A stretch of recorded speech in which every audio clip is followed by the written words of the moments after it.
Hello, everyone, and welcome back to yet another week of the Offseason podcast. I'm your host, Hunter, joined as always by Brodie and Trevor. We've got a pretty exciting week here. I've got a lot of stories, not a lot of topics, but a lot of stories, and there are a lot of fun stories in here. Good. But first off, Brodie, how's Hawaii? You're looking a little tanner. Sunburnt. I think sunburnt's the answer. That's yeah. the better one. Can we talk about how Here we go. terrifying snorkeling is?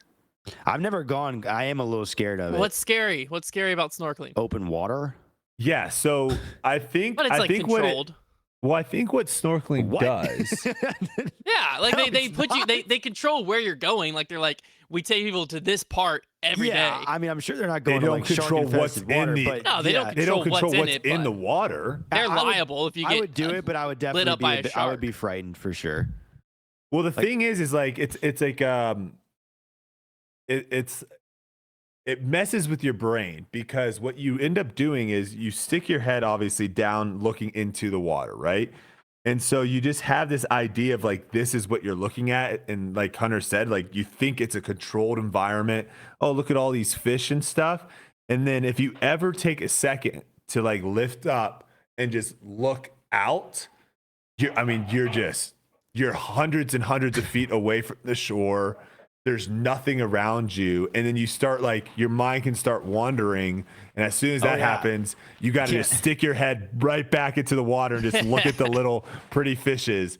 Otherwise, it is kind of scary a little bit. No, open water is frightening. Because also too, when your head's above the water, like it seems expansive, but as soon as you stick your head under and you look and realize how much bigger it is beneath you, your brain all of a sudden is like, oh, there is so much more here. I went snorkeling. I've been snorkeling a few times, but I think I was in Hawaii for this one, and we went to this like coral reef. And so this area we were snorkeling, it was probably like 4 or 5 feet deep, maybe 6 feet deep. So you're just kind of like, it was really cool. A bunch of little fish in there, and you could like dive down a little bit to get closer to the coral and then come back up.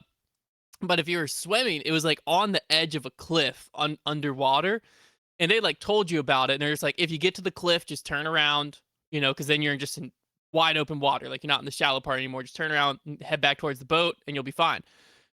And so I was just kind of like cruising, looking at everything, having a great time. And then I was just head straight down. I'm just looking straight down below me, and out of nowhere I got to that cliff, and it dropped from like 6 feet deep to I couldn't see the bottom anymore, deep, just instantly. It was just a drop off. And when I got to that gave me a little bit of a weird feeling, because then I was just like floating, and like it was just dark. Like it just the light just slowly disappeared, and it just was dark down there. I was like, I didn't like that part. But once I turned back around and swam back towards the boat, I was fine. Because then I was just back in the shallow water, swimming with the fishies. I'm not the greatest swimmer either, so that also I probably should have gone life jacket. I didn't because no one else went life jacket. Yeah, you don't want to be that guy.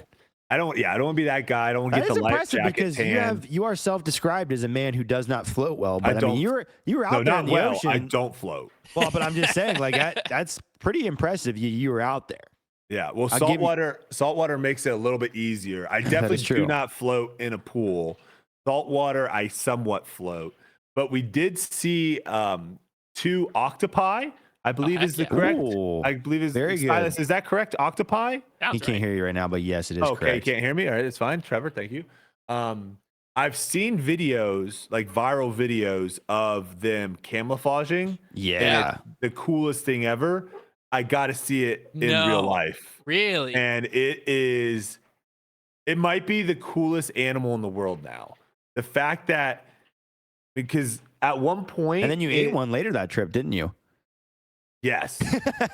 Got the best of both worlds. Was he camouflaged on your plate? No, I'll get to that part in a second because I've actually been doing that wrong the whole time. But when it got back to the coral, because it was like a brownish red kind of color, and then when it got back to the coral, it instantly changed from that to like more of a greenish white. But then it could tell that it wasn't doing a great job of camouflaging, so it kept adjusting the spots and the colors a little bit. And there was one moment where I was like, Kelsey couldn't see it, and so I looked at her and I was like, "It's right there." And then when I went and looked back down, I was like, "Oh, I have no idea where this thing is." even though I was literally staring at it. So I will That's so say cool. that is the coolest thing ever. And going on the eating part, I've been eating calamari wrong the whole time. When you get the calamari and it's like all the like, it looks kind of like onion fingers, kind of like Yeah, they're like it's like the little octopus legs, tentacles basically. and stuff. Yeah. That apparently is like the cheap bad part of octopus. I had no idea. I thought that was just what calamari was. But the place that we had, I guess they served like the top of it is what it says, and it was. I'm not a big sushi seafood guy, but it was so much better. So much better. That sounds pretty good. I've never had the stones to try any calamari, anything like that. It just tastes like seafood that's fried. I don't think I would like it. Trevor, is this gonna come out by the time? Is your putter bracket gonna be over when this comes out? When does it come out? Thursday? Thursday, we'll find out the winner tomorrow. Okay, and Hunter, when's your putter bracket done? I have Friday, the second round today, so probably Friday. Yeah. Ooh, So we're probably, when this comes out, we might be in the final four. So we could juice some. I need to see. I need like a live. I don't know check what's gonna here make it there to see if Hunter's I would think the absolute bank fix is coming. If I had to guess, I would guess the final four on the top half of my bracket is going to be the Banger GT versus the Dart, which I'm very excited for. Still 50-50 on mine. I'm excited to do this at some point. It's fun. I don't know when it will happen, but at some point. You could do it with a bunch of disc craft buddies. Yeah, there's enough. Just put throw your, the magnet put in your there. season on the line. No. No, Oh, Trevor's gone. There's my camera. Trevor's gone. I'm still not here. on Hold that. on. That'd be funny though. The Pro Tour's just like, now Brodie Smith, he's putting with, is that a magnet? A soft magnet? Every Brodie, tournament, what's the story? You're like, yeah, I just put it up to a putter bracket. Looks like fun. I have to putt with something different every week, every Oh, tournament. that'd be brutal. Oh man. All right, let's get into this first story while Trevor figures out his webcam. This one was actually submitted He just via turns on email. sometimes. This one was submitted via email from Eric. Pretty interesting story here. He said, a group of 5, including 2 of our wives, were playing a well-known course in New Hampshire. It was a pretty busy day, but we were moving fast. The wives were throwing occasional shots, and we were doing our best to be respectful and let people play through if need be. There was a single coming up to our tee box, typical solo New Hampshire player, smoking a joint and cracking jokes as he threw a terrible shot and made his way. This was a 250-foot par 3, and his tee shot leaked early and ended up in the leaves to the left of the hole. There was a lot of confusion because he just kept looking for this thing. He wouldn't give up, and at this point, we were holding others up, just standing on the tee box. Our friend Jeff is a classic soul discer who doesn't have the best etiquette, and his patience was running low. At one point, the solo was out of view, searching for his disc, so Jeff decided to save some time and tee off. He threw a flick that landed past the hole, and the rest of us followed. As we were walking up the fairway, we noticed our shots are flying right back at us. The solo was picking up our discs and throwing them back, screaming at us. Classic. He was so angry, he claimed that we threw at him with no warning, even though our discs were not even close to his location. We couldn't even see him when we threw. He was off the fairway entirely. He was the most upset about Jeff's shot. He picked it up and threw a flick right at Jeff, who caught it with his bare hands while staring him directly in the eyes. Oh my gosh. A few of my buddies aren't the type to mess with. They're from the Backwoods, Maine, and they don't really have time for pretenders. Jeff was quote unquote about that life and calmly let this solo discer know that he was making a mistake. The solo persisted and started to pick up my disc, looking for his next target. He was acting with blind rage, screaming about our lack of etiquette. That's when our friend Brodie Doe decided enough was enough and got in his face. This is not a road you want to go down. And are you interested in a broken jaw? Were some of the notable Brodie quotes. After a bit of back and forth, he decided to move on and played the next hole very quickly. He was still looking back at us, making comments from time to time, and you could see the tension building. I teed off the next hole, assuming he'd move on entirely, and as soon as my disc landed, he walked over, snatched it, and took off. A chase ensued. Yes. We all dropped our bags and running after him. He runs through groups and across holes until he finds a large group of locals and hides behind them like a child hiding behind his parents' legs. He paints a picture that we're the villains, and the local group tells him to give the disc back and leave. The solo made idle threats to weapons in his car when he left, but we paid no mind. He was a pretender. He was a pretender. First of all, this sounds like the group you do not want to mess with. Oh my gosh. Second of all, I'll just say probably shouldn't have thrown in on him. It is really funny. It's like a classic golf thing to hit somebody.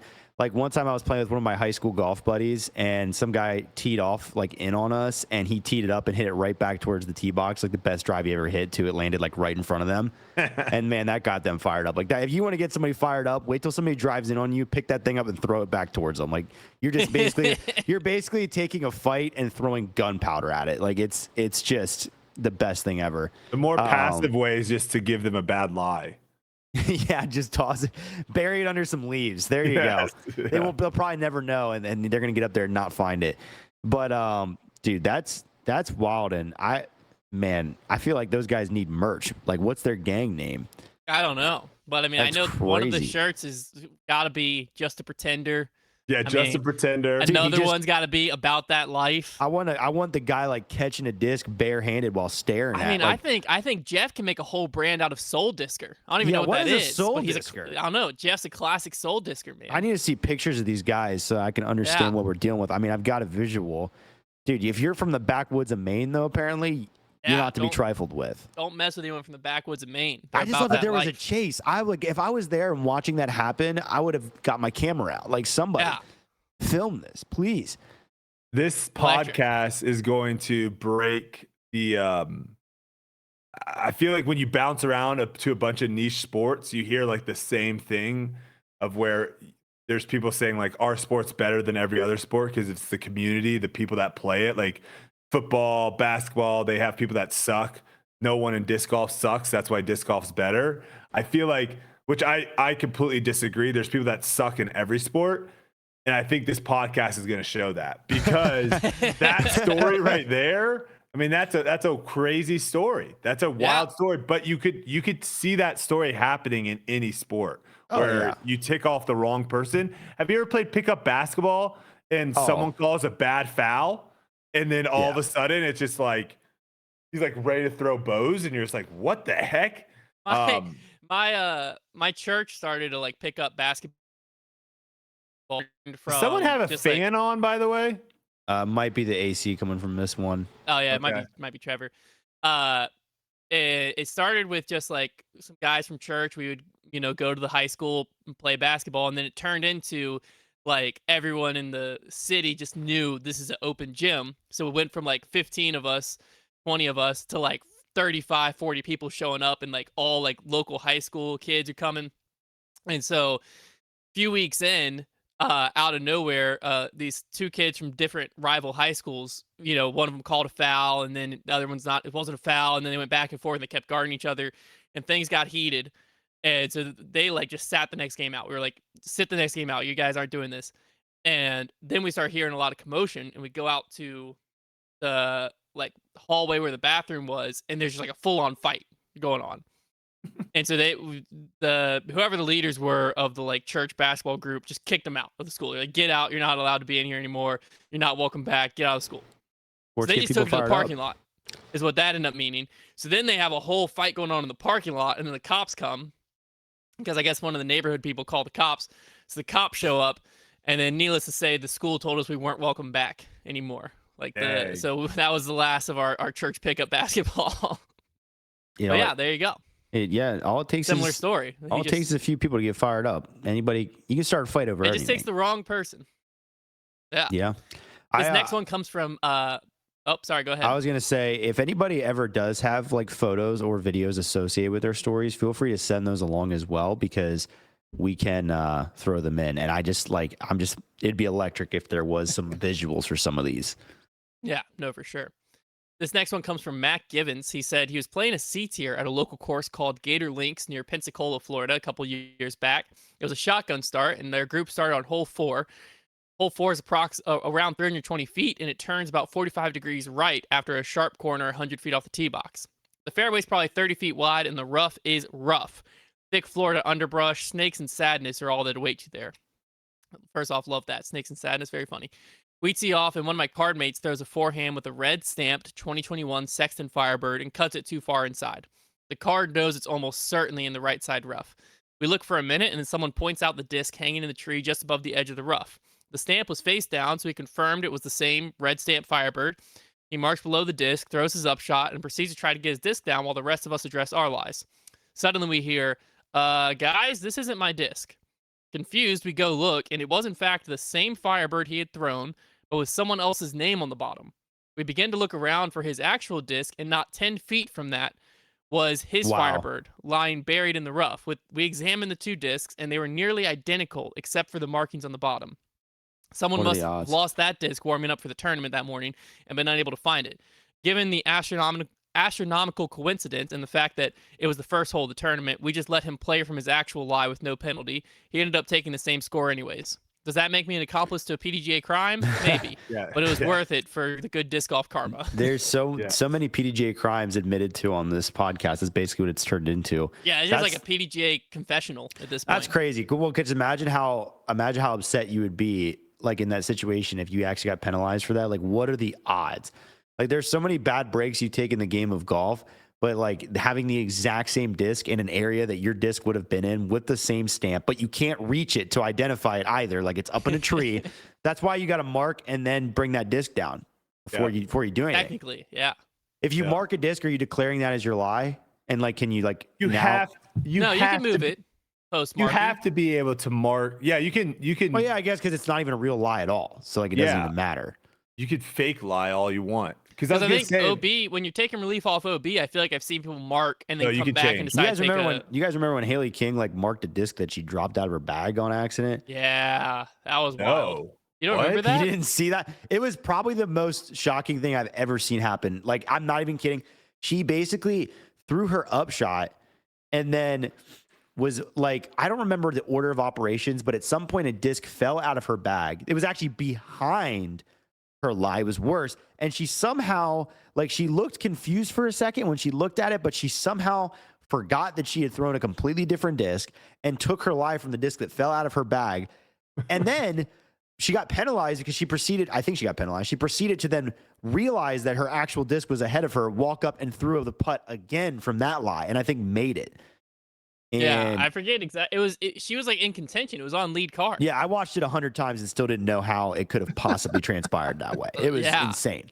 Well, because her caddy, like they walked up to her lie and, And they, she like like, walked looked at back it. to her. Yeah, and then she walked back to her bag to like get her putters out, and that was when the disc fell out. And the Hey. caddy walks away, and she's just standing at the distance, Yeah. like, I don't remember throwing that disc, and then like Yeah. proceeded to play from it. She must have thought she was going It was crazy. It's like, you didn't throw that. That's not what you just threw. Yeah, that was Oh wild. my That was a whole thing. gosh. I've never seen. I don't think I remember that. Yeah, it was on It's an cover. incredible clip. That's crazy. It was this year at some point. Uh-huh. Very funny. Oh, yeah. This next one is from the Big Schlotsky. He said, Schlotsky. after Sandwich place. after a year into my disc golf journey, you'll see why he called himself that. Okay. After a year into my disc golf journey, I was out for a round with my 1-year-old son, and he got extremely fussy on hole 9. I decided it was there. best just to head home, but he was so fussy that I forgot to pick up my last shot. Unfortunately, the disc I left behind was the first disc I ever owned and my favorite fairway driver at the time, so it's extremely sentimental. I make it home, and as soon as I pull in the driveway, I receive a text from a person who had found my disc. I was thrilled that someone had messaged me because it was the first time I'd ever lost/left a disc. I responded immediately, telling them I will come meet them whenever they're free. No response. A day goes by, I follow up. Still no response. I was so confused and incredibly sad they reached out and then ghosted me. I couldn't wrap my mind around the motivation for this mental anguish. After 6 days, I finally get a response. They said they were confused because they thought they'd returned the disc to its rightful owner. No. Apparently, after their round, they asked a random guy at the putting basket if it was his, and that person said yes. So some random dude saw an opportunity and took it and accepted/stole my disc. I was incredibly bummed, but thanked my contact for reaching out and letting me know what happened. 1 week later, I received another text from the person. Apparently, they went to some random sandwich shop, not Schlotsky's, and the guy that accepted my disc as his own worked at this shop. He recognized the culprit and rips him a new one for stealing someone else's disc. The perpetrator had my disc in their car and returned it to the contact, who then dropped it off at our local shop so my precious child could come home. I was thrilled. But I want to know what you all think. I never met my contact. Is this a true story about good and bad acts within the community, or do you think that they actually planned on keeping the disc and made up this whole story? No, I don't think they plan. I You highly can't doubt make up if- that story. Yeah, I don't think you can make that up for starters. That's ridiculous. But also, why would you ever send the text in the first place if you're just going to keep it? If you're the type Yeah. of person that would just keep it, then you're not going to text. I can tell you that for free. You didn't make that up. Well, what if? Okay, let me give you a scenario though. What if you find the disc? As soon as you find it, you send the text, and then later in your round, you throw it, and you're like, "Holy cow, this disc is incredible!" And now you've changed your mind It's not of where you're impossible. like, that's a possibility of something. you're- But then I why mean- change your mind back a week later? Yeah, Guilt. it's a weird one. Guilt. That's Guilt. true. Guilt I, goes way heavy. I'm honestly impressed that he confronted the guy in the sandwich shop. Like, he must be from the backwoods of Maine. Yeah, He's not they're messing about around. that life. Imagine getting chewed out in front of your boss for stealing, and like how's that gonna reflect on your future employment? Like, if some guy walked in to Foundation and chewed out one of our retail store employees for like being a thief in a previous situation, we'd probably have to get rid of that guy. Like, he's stolen. Like, he's gonna We take definitely our have to talk to him. yeah. Like, what's going on? So, Taking like, money from the offering, man. that's a bummer. Yeah, Got to kick that person out. what a story. This next story comes from Tanner M. He said, back in 2010/2011, my friend was the only guy who played disc golf that I knew. He told us about his friend he went to high school with who had won the quote-unquote U.S. championships, and at the time I thought, oh, that's cute. People play Frisbee professionally. A few years later, I decided to actually go play with my friend. Turns out he's awesome at disc golf, but every time I tell him that, he just brushes it off. You have no idea how good my friend from high school is. He said the guy's name, but if I reveal it now, it undermines the whole story. Again, this did not register at all for me. My disc golf experience at that time was a starter set from Dick's Sporting Goods. Fast forward to this year, me and some buddies are about to play Panther Creek State Park, a sick course in Tennessee. I said to my buddies, man, I know we're getting old because I was watching a tournament this weekend and they were talking about Will Schustrick like it was a million years ago and he's the same age as us. My friend flips out. It turns out that it was Will Schustrick the whole time. Will more or less taught my friend how to play, and I had no idea how cool that was until a full decade later. There you go. I think what I loved about that story is it's so true of like I could tell someone, I could walk up to some random person on the street and be like, yeah, dude, Ezra Aderhold was just in town. They don't give two fricks. You know what I mean? But then they get into disc golf, right? And then they like start consuming content, watching all these disc golf tournaments, stuff like that. And then Ezra becomes like a huge deal to them. And then you tell that same person like 5 years later, and out of nowhere, Ezra's a celebrity now. It's like, what the heck? It just like flips. How many? I thought that's hysterical. I wonder how many times, like, pre-disc golf knowledge, did I just bump shoulders with some professional disc golfer that I would have recognized? You'll never know. I'll never know. Never know. There was Probably zero, Trevor. No, I mean, The likelihood is probably zero. I would mean like at a disc golf course, like before I knew about the pro scene. Oh, like Yeah. you just I, not randomly just at the saw grocery someone. store. Okay, Yeah. I was gonna say. When I was like first getting into disc golf, obviously I was carrying you only carried like 3 discs. You didn't really. It didn't really click with me that people carried a bunch more discs. And I went to Peaksview Park, our local pitch and putt, which was the only course I knew existed at the time. And at this point, I probably had like a shoulder bag with like 5 discs. Like, I was into the sport enough to know that the professional scene existed, but I didn't follow it and I didn't care about it. And so if I saw someone carrying a like grip bag or like a backpack with like 25 plus discs, and I would just tell people, oh, that guy's a pro, just let him through. Like, don't worry about him. Like, yeah, he's gonna be really good. I just assumed if someone was carrying 25 plus discs, they were a pro. Like, that's just what it meant. Because I thought that was very funny. Because then I got to 25 discs and I still suck. We need to do a segment. We need to do a segment where people send in a picture of them like at a disc golf. Because like I feel like I have a pretty good eye.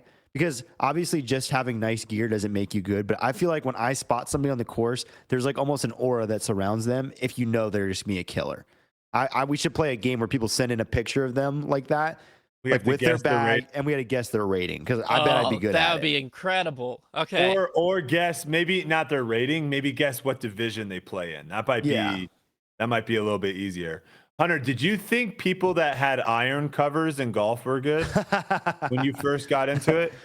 I don't know if I've ever seen someone with iron Dude, covers. I don't know, man. There was this old Korean guy at my home course that had iron covers and he was dirty. I will say I did when I do remember when I was playing golf. I played golf like maybe once a year, so I still to this point never, other than trying to break 100 and failing, I've never taken golf like super seriously.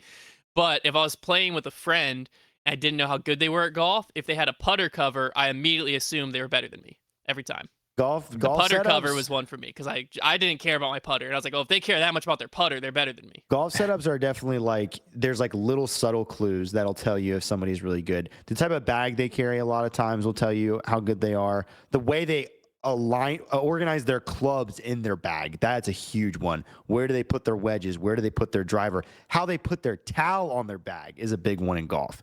If you clip your towel on the side of your bag, amateur. The real pros throw them over the top of their bag. I'd also say too, if you an easy one is if you have low irons. If you have low irons. If you're playing like a 3 iron or 4 iron, yeah, it's true. Well, unless you're like me, and for some reason you slice everything but your irons, so you just have to hit a 4 iron for your driver shot. Yeah, so it doesn't slice. That's his bread and butter. That's when someone's taking an iron off of every tee, that's also a clear indicator that they're not good at golf. Yeah, I was just saying, if you looked at my bag, you'd see a 4 iron in there. I just got a pro setup. Yeah, I'm a pro. I can throw a towel over the top. Right now it's clipped on the side, but hey, those are 2 quick changes, and boom, I'm a pro.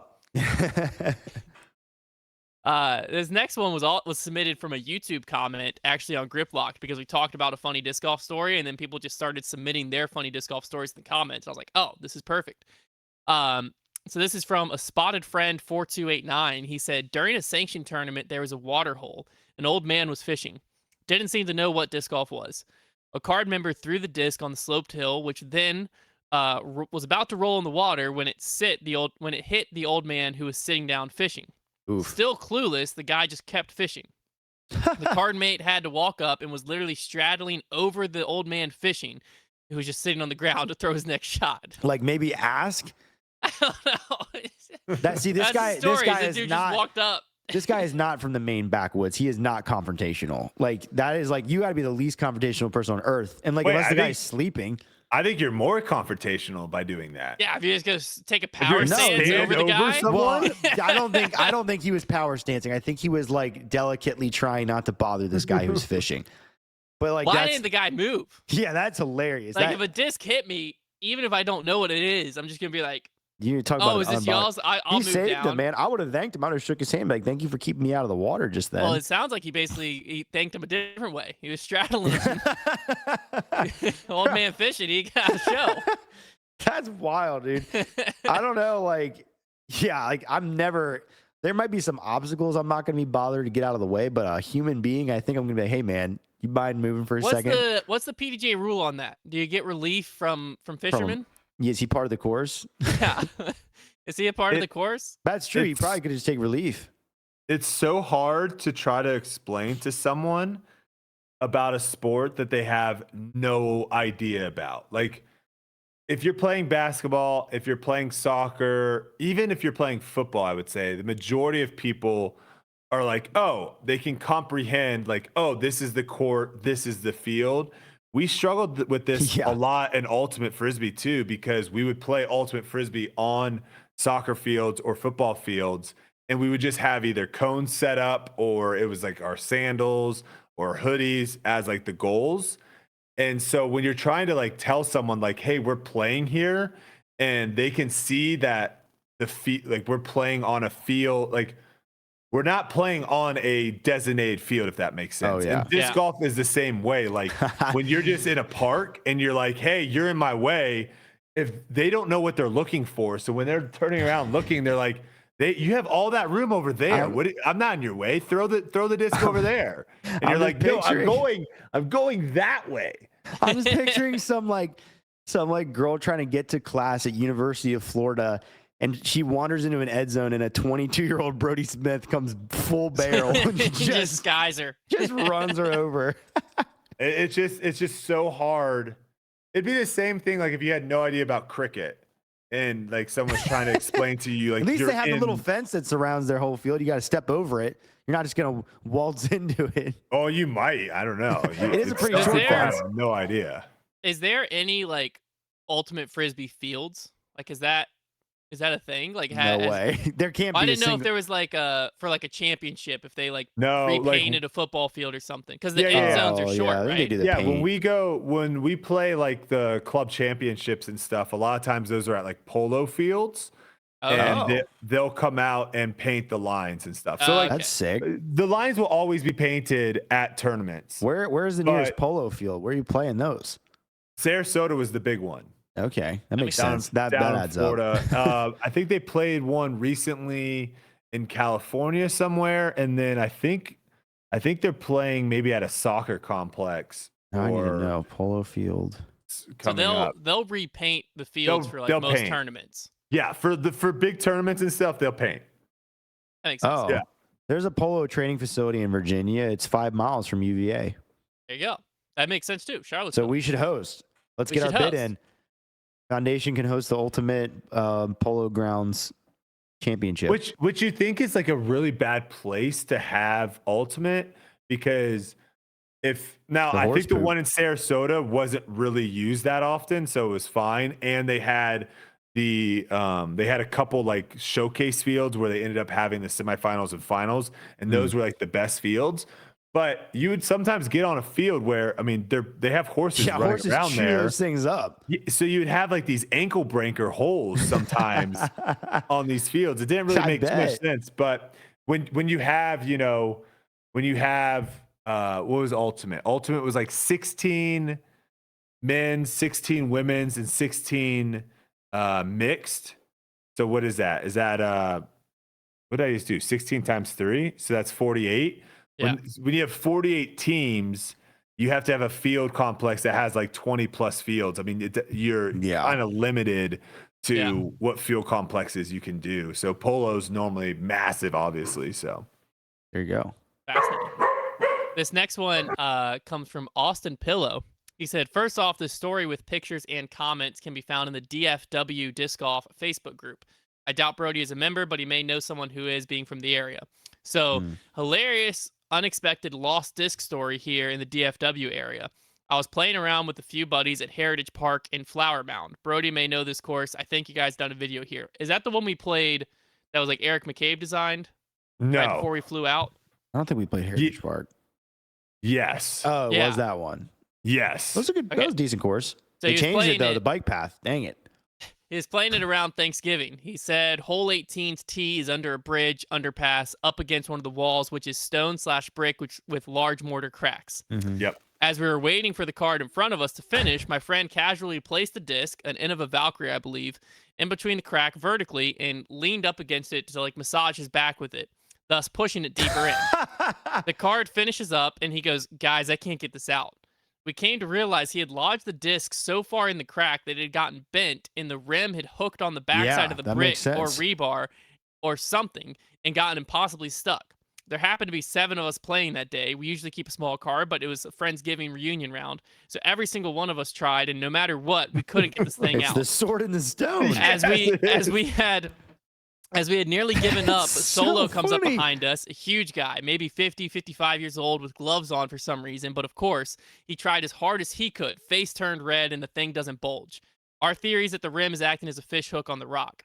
We soon realized the similarities between this and the sword and the stone and couldn't stop cracking up thinking of everyone who will find it and if anyone ever can, pull, cut, break it out. We eventually had to give up and move on, but not before getting some great pictures, including one of my buddy fully hanging on the wall using the disc with his full weight.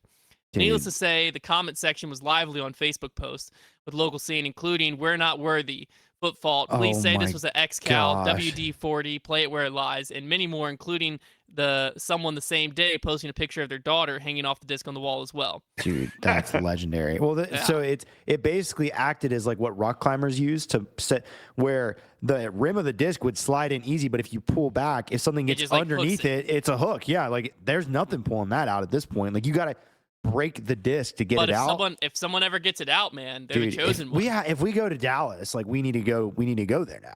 Wait, isn't there a disc called a sword? Yeah, the Excalibur. Well, there's an XCal too, but which is the sword from the stone. I'm pretty sure. We might have to set this up somewhere. I would say where we just anyone that pulls it out. That's what I was thinking. Is like we might need to just set a disc in concrete at this point because like that's just the funniest course gimmick. Like I love that. So funny. That's like such a cool like local thing. I want to know if it's still imagine there. like a 5-year-old is the one that picks it out and you're just like, he's the chosen one of Dallas. Dude, yeah. Whoever pulls that thing out, that Valk, they're gonna win worlds. That's what they're saying. Yeah, it's destined. That's amazing. Destiny. We need to infiltrate our way into that Facebook group and get that picture. You almost have to melt it. right? Like that would be could. the only way. Could be a way to do it, or Unless chip I mean the around rocks it, could just basically. the rocks could shift over time. That's true. Well, I mean, what are we talking about? Don't Hundreds forget- of years here, Hunter? What are we forget- talking? Yeah, the hey, sword and the hey, stone. hey, It's got to become a hey. legend. Hey, that's so funny. Are you in the DFW Facebook group, Dallas, or the Dallas one? I don't think I'm in that one. Wait, what? I'm in one. Let me see which one I'm in. He Dude, said DFW disc golf. I Could don't. be. That does not sound familiar. I think I'm in a different one. dang. Well, we're gonna have to get our DFW. way in there because I gotta Yeah, see we're this gonna thing. find that picture. That is I think really that's hilarious. awesome. Like I'm honestly jealous of that. I wish one of our courses had something fun like that. Where like every time you get to the hole, you're like, you're playing with a new group. And Today's you're the like, day. yeah. See, you think you can take the disc out of the stone? Like many have tried. No one's worthy.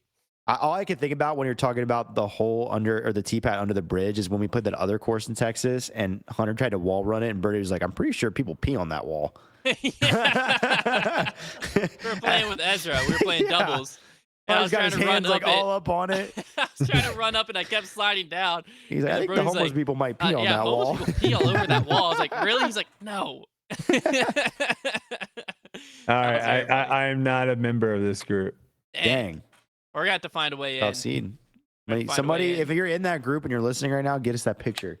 That isn't Okay. the big Dallas one though. There's only like 1,600 people in that one. Well, dang. It needed to make. I'm All surprised right. I didn't get it to Reddit. How did that not get to Reddit? Yeah, how did that not? That What needs in the to. world? Post that on Reddit. Last story here is from another Griplock comment. He said, "Wish it was 95" is the user here. He said, "One time I was playing a course in the Bay Area, and there was a faint smell of Axe body spray that we could smell on hole 1. We didn't think much of it, so we went on to play hole 2, and it started smelling a little bit stronger. By hole 3, the course absolutely reeked, worse than a middle school locker room, and my friend and I started to have some questions.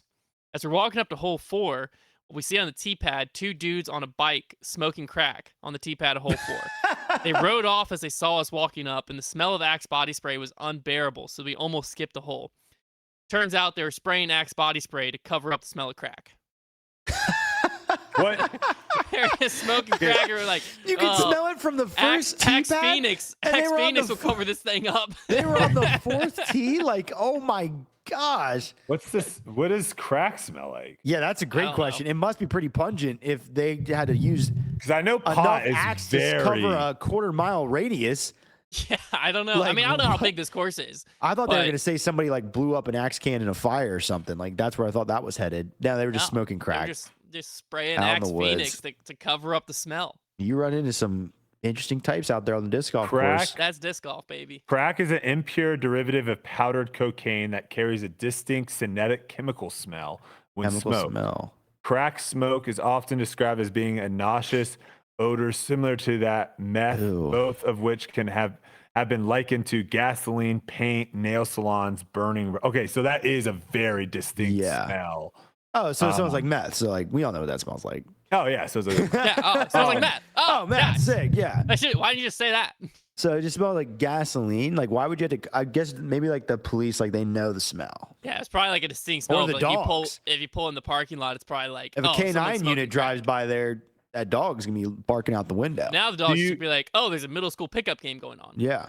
do you think the creator of pot did The something creator so that it of would, pot. yeah, someone created it. Someone Well, created the it's a- idea of marijuana. Right, like the Yeah. guy, the Smoking it. first guy who thought to smoke it is what you're saying. Correct. Yes. Right, yes. okay. Not the person. Yeah, Yeah. obviously. Do you think when they smoked it and it smelled like a skunk that Yeah. they were like, "This is the greatest thing ever"? You just do this out in the woods and no one will have any idea. Maybe 'Cause it does This smell like guy. a skunk. It probably it wasn't illegal either. So Well, probably. you also have to think. I don't I know when always this love- happened. I always love the idea of like the first people who discover things, like marshland. Like someone's walking and it looks like grass is all in front of them, and then out of nowhere they step and You fall in water. sink. Yeah. And it's like that's hilarious to me. Where like someone's just like, "Oh, look at this! We have a huge pasture," and then they just start walking. And Yeah. but like the first person that smoked pot, like surely you already know what a skunk smells like, The right? more So surely you think skunk, don't go near it. You know, animals Yeah. can make me smell forever. So then you smoke something and it starts to smell like that. Surely Yeah. your first idea is like, this is gonna kill me because like Maybe. in nature that's a smell that I need to avoid. And now maybe here we maybe go. they were able to know the science. I don't know. Like if you start thinking about first time inventions it gets pretty outrageous because like you start thinking about like, okay, who's the first person to decide let's cook an egg and eat it, for example. Yeah. Like that's a pretty weird thought to have, I guess. I don't know. I guess it's an animal product and you eat the animals, so why not eat it before it's developed? I guess that's not the weirdest line of thought. Well, like But, how did you discover? How do people discover what berries are poisonous? How to eat I'll it? tell you how. Concubines. Fatalities. Huh? What? Is that not? Is that not what like the kings and queens used to give?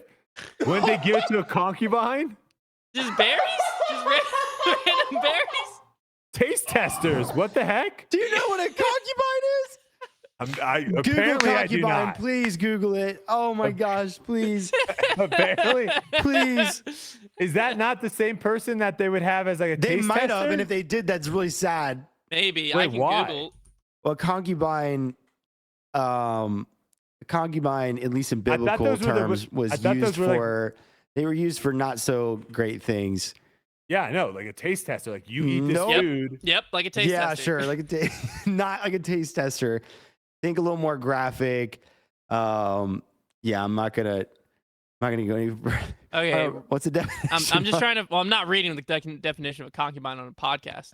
Royal food taste testers is what I'm looking. Were they a real thing?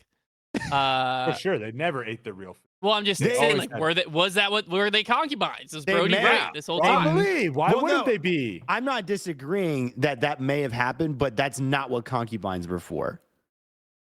Maybe not their primary. Certainly not. So good. Hold on. Oh my god. I mean, it seems like royal emperors and people just had taste testers.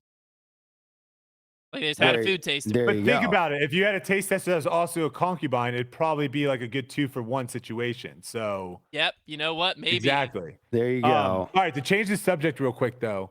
Yep. Think about how crazy this is.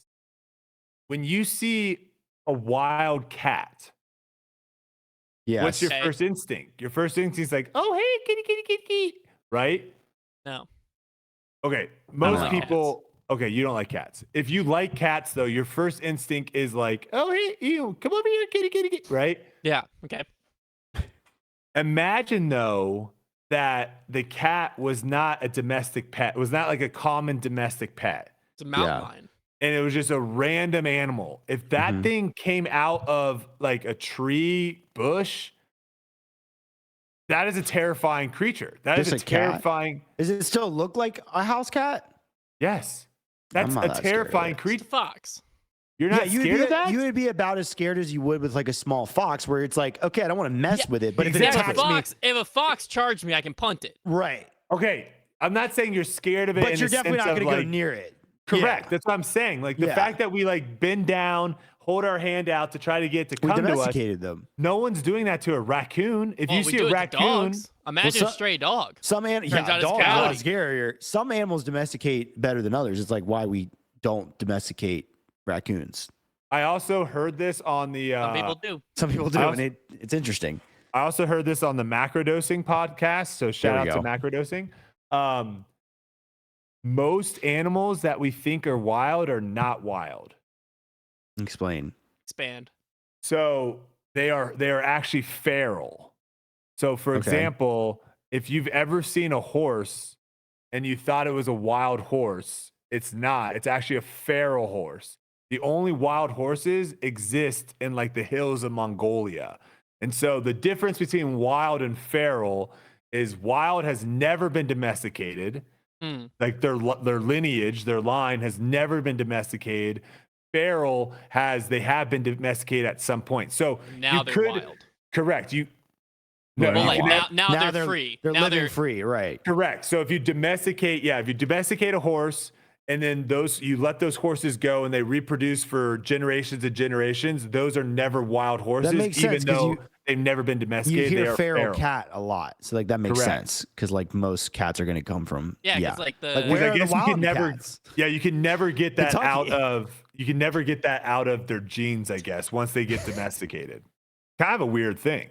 that makes sense. It Well, is. because like No. That's good. I never knew Because that. like when at the beach, the Outer Banks, they are like known for they have this on Ocracoke Island, I think it's called. They just have like wild horses, You whatever. should it calls correct them. them next time. But You should. the horses had to be domesticated to be brought to the U.S. Yeah, you should because next they time you go don't out there, you should be like, raise them. actually, these are feral horses. So the wild animals in the U.S. would probably be like only mountain Bald eagle. lions, buffalo, yeah, bald eagle, baby. bald eagles. Well, there's lots of things there, I guess.